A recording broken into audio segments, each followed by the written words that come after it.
Thank you for this invitation. I will try to speak also in English. Sorry, it will be very rough translation because I just realized that it will be worth it to do it that way. Therefore, not all any of those quotations won't be in English, but I will try to introduce you as I can. I thought that it will be worthy at this conference to present some issue of some example of Bonhoeffer reception, which is, I think, not widely broadly known. Namely, how Bonhoeffer thinking about the resistance and the church in the situation of the resistance, situation of the confession, actually led Lutheran World Federation and the global Lutheranism understanding their own, very own position in the question of resisting apartheid in South Africa.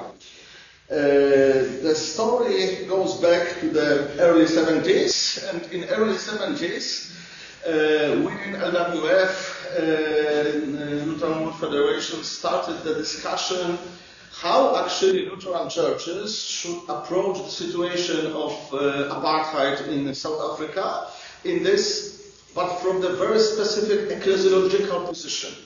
Namely, the first question was not, I will say, ethical assessment of the issue, but much more the issue of the unity of the church. Because we have the examples of the churches in South Africa which were Lutheran by confession, but excluded each other from the Lord's table due to racistic argumentation. Yeah? And it started, I think, very interesting ecclesiological debate to which extent such a situation it is actually bearable on the ground of the Lutheran confessions. And within this discussion, the 70s were very heat moment in this history of apartheid in South Africa. Namely, in the 1975, some Lutheran churches in South Africa made their very well-known appeal from Swakopmund, in which they declare that such a situation is unbearable, and actually everybody should support them in solving the situation and bringing back the Lutheran churches in South Africa into the true unity. Just a year after that, 1976, there was a massacre in Soweto, which was the effect or follow-up of protests, which the white government in South Africa want to introduce Afrikaans as the only language in schools. It was perceived as an attempt to destroy local cultures and local languages. Strong resistance, strong protest, and it became a massacre. More than 170 people get killed. And in that context, for the first time, LWF came to Africa in 1977, to Dar es Salaam in Tanzania. And during this General Assembly, one of the most important resolutions, which were the mostly discussed, was the resolution concerning especially South Africa and the confessional integrity. And I will quote it extensively because it's actually our main topic today. The Lutheran churches are confessional churches. Their unity and mutual recognition are based upon the acknowledgement of the Word of God and therefore of the fundamental Lutheran confessional writings, particularly the Augsburg Confession as normative. Confessional subscription is more than a formal acknowledgement of doctrine. Churches which have signed the confession of the Church thereby commit themselves to show through their daily witness and service that the Gospel has empowered them to live as the people of God. They also commit themselves to accept in their worship and at the table of the Lord the brothers and sisters who belong to other churches that accept the same confessions. Confessional subscription should lead to concrete manifestation in unity, in worship, and in working together at the common task of the church. And we stop here. It is actually the solution of the problem. Yeah, they took the position that every church of the same confession should allow the representatives of the same confession to the Lord's table. Yeah? But this resolution doesn't stop there. we have another paragraph which interests us. Under normal circumstances, Christians may have different opinions in political questions. However, political and social systems may become so perverted and oppressive that it is consistent with the confession to reject them to work for changes. We especially appeal to our white member churches in Southern Africa to recognize that the situation in Southern Africa constitutes a status confessionis. This means that on the basis of faith and in order to manifest the unity of the church, churches would publicly and unequivocally reject the existing apartheid system. And it was the beginning of the very heated controversy, this declaration situation in South Africa as status confessionis. The first association by the Lutheran theologians was, of course, the Formula of Concord, and the controversy about adiaphora, the things not needed to salvation in the 16th century, which actually rise out of the attempt of the Emperor Charles V to impose some practices on Lutheran churches, but as I said, in the practical liturgical area of the church. And that bring a heated debate in which the question was raised to which extent, in such case, church should resist. Should we just stick to the proper doctrine and think it is okay, it is enough? Or should we treat this adiaphoron in normal circumstances as something that we should defend? And actually, on that debate, Formula of Concord, one of the Lutheran confessional writings, has this very famous 10 article about the situation in casu confessionis, in case of confession. Yeah? Namely, in a situation in which church need to resign from its freedom to create his own life in practice because someone tried to impose something on the church from outside. Yeah? And one of the elements of this very heated debate after this Dar es Salaam Assembly resolution was, do we actually work with this article of Formula of Concord, or we have something else on the table? Because at the very early stage of the discussion, the theologians realized that we have this maybe not that big difference in the language, but this difference is meaningful. Namely, we go from the situation in casu confessionis, in case of confession, into status confessionis. Status confessionis is a situation which is not, the point in time, but it takes times. Yeah? It is something that we are actually in, and it is much more something that asks us for commitment as only the certain case in which we are working in. And that's actually the place when Bonhoeffer come up, because both Martin Schulman, who was part of the discussion, and Günter Hermann, who write his, I think, habilitation about the situation of churches in the discussion around apartheid in South Africa, claim that actually the notion of status confessionis didn't come back to Formula of Concord, but to the Bonhoeffer and his situation in the beginning of the confessing church and resistance against Nazi regime. And it is actually true when we try to trace the notion of status confessionis. The first Bonhoeffer writing that we come into is his famous piece, Church and the Jewish Question, from the June 1933. And their status confessionis is coming up. We have this very famous Bonhoeffer model of reaction toward the state that go beyond its mandate. And the third way of answering to the question, to the pressure, is that church should directly engage into politics and directly not only try to help those who are attacked by the politics, but they should try actively to change the situation. And this kind of situation is called status confessionis.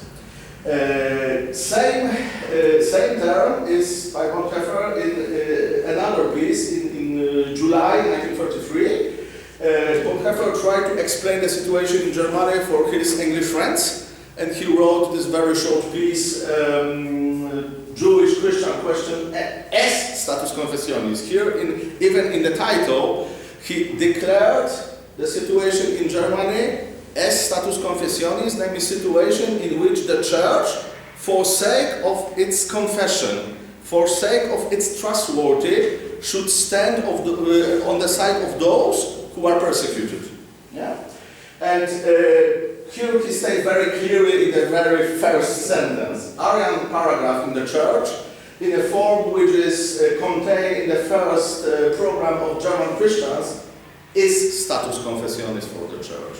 Yeah? The idea of introducing the Arian law of Nazi regime within the church to apply them to pastors is status confessionis, the moment in which, for the sake of the confession, church should react. And in this form, we can see how Bonhoeffer worked in his first attempt to resist the Nazi regime. The Arian paragraph was the topic for the summer of 1933. And we also can claim that there is a connection between Bonhoeffer thinking and the case of Formula of Concord. And the example is that in August 1933, in preparation to the synod which were called afterwards Brown Synod of the Church of Old Prussian Union, Bonhoeffer prepared a small leaflet about Arian paragraph in the church, in which he tried to resist the argumentation of German Christian for sake of it. And the last part of it are actually huge quotation from the Formula of Concord, Article 10. He really tried to go out of this experience of the 16th century of the resistance against the imposed policies from the churches and treat it as a vital danger for the church and call for the resistance in his very context of the Nazi Germany. Status confessionis was also the question that he tried to discuss with Karl Barth. In his famous letter from the October 1933 to Barth, he claimed that it is obvious that we have status confessionis in the church. The question is how the confessor should look like in this situation. Yeah? And this open question was definitely there. Karl Barth also agreed with Bonhoeffer that we have status confessionis. As we know, Barth was more hesitant to be as radical resistance fighter as Dietrich Bonhoeffer was. And last example,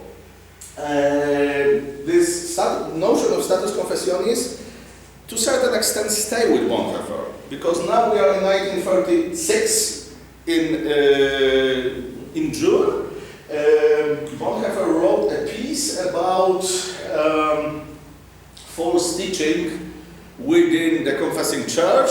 It was the term, the context was the discussion to which extent the leaders of the confessing church can make the congregations to align to a certain decisions. Yeah? And the answer from the side of the Bonhoeffer was that the acknowledgement of the responsibility of the church leadership in shaping the practice of the church is something very Lutheran in its substance. And he claimed that when we are in status confessionis, it is not a question to discuss whether we align with those regulations from the side of the church leaders, but we should, for the sake of resistance, be in line with these notions or means took to resist the imposition of something to the church. And actually realizing that this notion of status confessionis was made on the ground of Bonhoeffer thinking and his experience, was one of these moments of in the history of the church in which church actually post factum realized what they have done. Yeah, because when you look into the files of the assembly in Dar es Salaam, you don't see any trace of such extensive debate of the sources, roots, and so on. They just use the term status confessionis, I will say prophetically. Yeah? And actually Bonhoeffer helped then Lutherans to understand what is the actual meaning of this prophetic move that was taken in Dar es Salaam.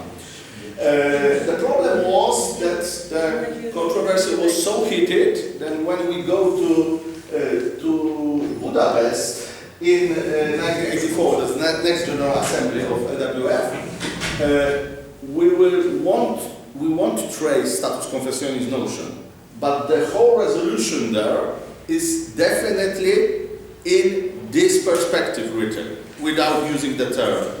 And the decision was that the white Lutheran churches in South Africa would be suspended until they align with the confessional obligation to welcome every other Lutheran to the Lord's table. And what is also interesting, it was that the Dar es Salaam resolution was also a call for the Reformed Alliance at the time. Of course, for the Reformed Alliance, it was a much more vivid question because Reformed churches were much more embedded into apartheid system in South Africa. And we have, in 1982, there was General Council in Ottawa of Reformed Alliance at the time, and they also took a resolution about situation in South Africa as a kind of follow-up of Lutheran Voice from 1977, and in this resolution we read: the churches which have accepted Reformed confessions of faith have therefore committed themselves to live as the people of God and to show in their daily life and service what this means. This commitment requires concrete manifestation of community among races, of common witness to injustice and to equality in society, and of unity at the table of the Lord. The Nederdeutsche Gereformeerde Kerk and the Nederdeutsche Hervormende Kerk is not only accepting but actively justifying the apartheid system by misusing the gospel and the Reformed confession, contradict in doctrine and in action the promise which they profess to believe. Therefore, the General Council declares that this situation constitutes a status confessionis for our churches, which means that we regard this as an issue on which it is not possible to differ without seriously jeopardizing the integrity of our common confession as Reformed churches. We declare with black Reformed Christians of South Africa that apartheid is a sin and that the moral and theological justification of it is a travesty of the gospel and in its persistent disobedience to the word of God, a theological heresy. Yeah? And that also this text shows to which extent also on the Reformed ground this idea and notion of status confessionis as a moment of confession in facing the situation of imposition of the certain practices from outside which are contradicts to the gospel, also find a way to the Reformed way of thinking. Yeah? And that's actually all what I would like to present today.